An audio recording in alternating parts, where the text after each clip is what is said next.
eso que hemos hablado de los elfos y de los gnomos, pues igual efectivamente esto puede que tenga alguna razón. Pero hemos visto ya una allí y ahora otra, y hay varias por aquí, arriba otra también. El caso es que todo es una cantidad de misterios. Pero volvemos a lo de antes. ¿Quién era capaz de conquistar el castillo subiendo por aquí? Absolutamente nadie. Es difícil la conquista de la fortaleza de la Alcazaba de Antequera. La conquistan, como ya veremos allí en el postigo de la estrella, por aquella parte, porque era viniendo de Sevilla la más fácil y con la maquinaria que diremos, se conquistó. Pero nos vamos a situar ya dentro de la conquista y efectivamente el castillo estaba tal como podríamos verlo ahora, y llega allí el infante don Fernando y nombra alcaide a Rodrigo de Narváez. Entonces ahí ocurre una serie de leyendas muy curiosas, que puede que os suene o puede que no. En primer lugar, hay una leyenda que además tiene varias versiones, que se llama el Mago.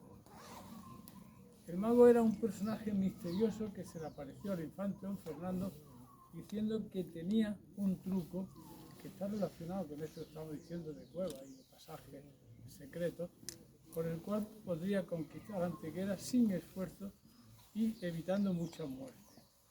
El infante don Fernando lo pone en duda, consulta a su consejo, el consejo ya sé que vino rodeado, como he dicho antes, muchos nobles, de muchos obispos de Compostela, arzobispo de Ávila, una cantidad de obispos enorme, ¿no?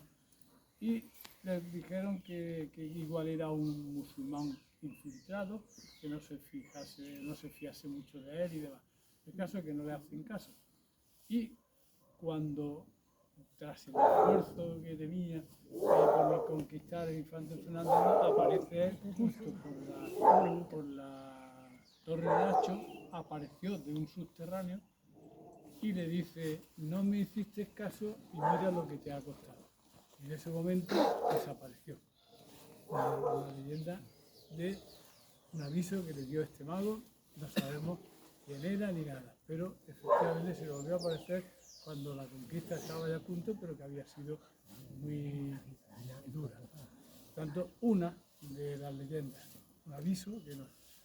Lo que decidió el infante don Fernando venir aquí a conquistar en vez de ir a Gibraltar era precisamente otra leyenda, que es la desaparición de dos niños cautivos y que a través de la intervención de la Virgen pues aparecieron, y el infante interpretó que era una decisión que había tomado la Virgen para un milagro que había obrado la Virgen para que él decidiese venir a Antequera y no ir hacia Gibraltar y Algeciras, por ahí, que era lo que él quería conquistar.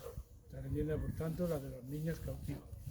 Pero aquí tenemos una de las tres leyendas más importantes que efectivamente se dan en Antequera, que es la de la mora garrida.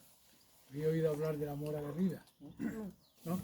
Pues fijaos, un detalle curioso para que os haga reflexionar un poco lo que dice la leyenda de esta tal mora.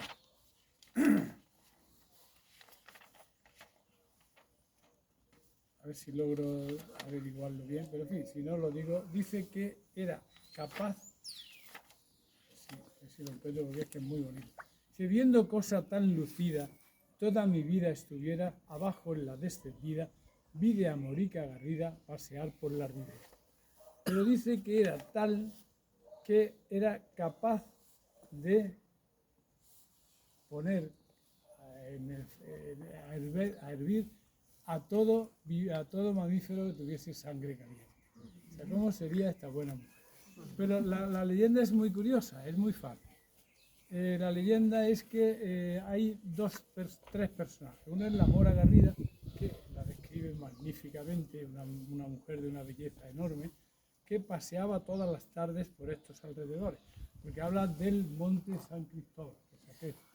Y entonces ella, cantando y haciéndose ver, muy bien vestida y demás, pues hablaba con un alférez cristiano. Y hicieron amistad y acordaron citarse un día a una hora determinada. Pero había un soldado francés él se llamaba, el alférez era Montalvo y el francés creo que era Genet o algo así, en fin, el nombre lo de que oyó la conversación y entonces se adelantó. Y como no se veían, era por la tarde y uno estaba detrás del castillo, de la muralla y la otra fuera, pues entonces no veía. ¿Qué es lo que pasó? Que se adelantó el soldado y se llevó a la mora. Se cruzaron con el auténtico alférez en el que había quedado, pero como no se conocía, pues nada. Cuando se descubrió el pastel, digamos, acudieron al infante don Fernando. Y el infante don Fernando, pues poco más o menos, lo tomó un poco a guasa y lo despachó diciendo que se quedaría con la mora garrida aquel que mejor se portase en la batalla. Claro, el esfuerzo que hicieron los dos era tremendo. Cada uno hizo lo imposible por llevarse a la mora garrida.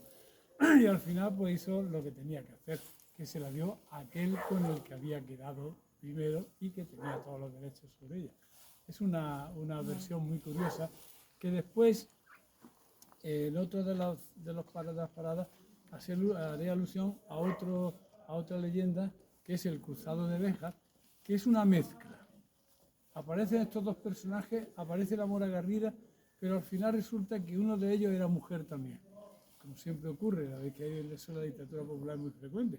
No sé si habéis oído alguna vez el romance de la doncella guerrera, que pasó por ser un hombre y al final pues se declaró porque un amigo se enamoró de ella y tuvo que decir, además es muy bonito, porque yo tengo recogido muchas versiones que se acuesta y le va tocando y le dice más o menos, mire usted que de hombre a hombre qué diferencia va, para que lo dejase tocarlo, ¿no? Hasta que al final se descubre también que era hombre y mujer y terminan como natural casándose. Con esto igual, terminan casándose, pero en la otra versión es más compleja, pero son dos matrimonios. Aquí hay uno y el francés lógicamente no se tuvo que aguantar sin su mora y el otro parece ser que sí.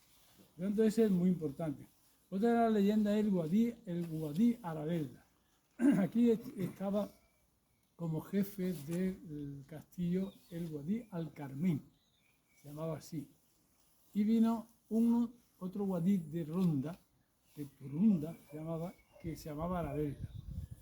Y en uno de los muchos enfrentamientos que hubo entre cristianos y musulmanes apareció un tal Tello, que aparece mucho en la leyenda de los enamorados también, y efectivamente luchan Arabella y Tello, y resulta que vence Tello.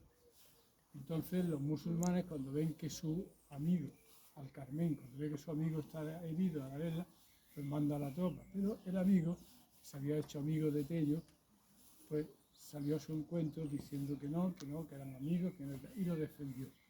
Y viene ya de nuevo el cristiano que perdona a su enemigo y el enemigo que condescendiente con ese favor que le había hecho evita que lo maten a él. Esa es la leyenda de Guadí Arabella. Otra de las leyendas que se da aquí también es las armas de la villa. ¿Por qué dota? ¿Cuáles son las armas que dota? Están también relacionadas con la familia del infante, la familia de la cual procede los nobles, de la Orden de la Tarrasa y todo eso, ¿no? Son leyendas que aparecen ahí. Pero yo quiero fijarme aquí en una muy curiosa que posiblemente no hayáis oído nunca. Se llama leyenda sobre el cuento de la honra del marido defendida por el amante atribuido a Rodrigo de Narváez. Es una leyenda muy curiosa. Rodrigo de Narváez, como cualquier ser humano, pues se enamoró de una mujer, según dice el cuento, perdidamente enamorado de ella. Entonces, ella estaba casada, pero no solamente no responde, sino que además lo rechaza con toda la de la ley, diciendo que no, que jamás haría eso a su marido y demás.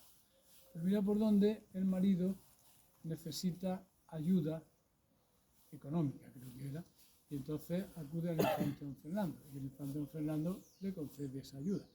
Le cuenta a su mujer cómo era el infante, qué favor le había hecho, cómo estaba agradecido y demás, y la mujer, ni corta ni perezosa, creyó que era el momento de devolverle los favores no prestados a Rodrigo de Narváez, y se presta a Rodrigo de Narváez para decir, aquí estoy, fuera de agradecimiento, haz conmigo lo que quieras, que estoy orgulloso y demás. y el infante le dijo que una persona que hable también de mí y que encima me tenga este aprecio, jamás le engañaré yo. Una leyenda muy curiosa que además aparece en en la literatura posterior castellana. Es una de las 3 o 4 leyendas que tiene una enorme influencia en la literatura castellana. Es un cuento poco conocido, pero que es muy interesante que lo sepáis. Antes seguimos, ya tenemos 1, 2, 3, 4, 5, 6, 7 leyendas más, por si no lo sabéis. Vamos al arco de los gigantes.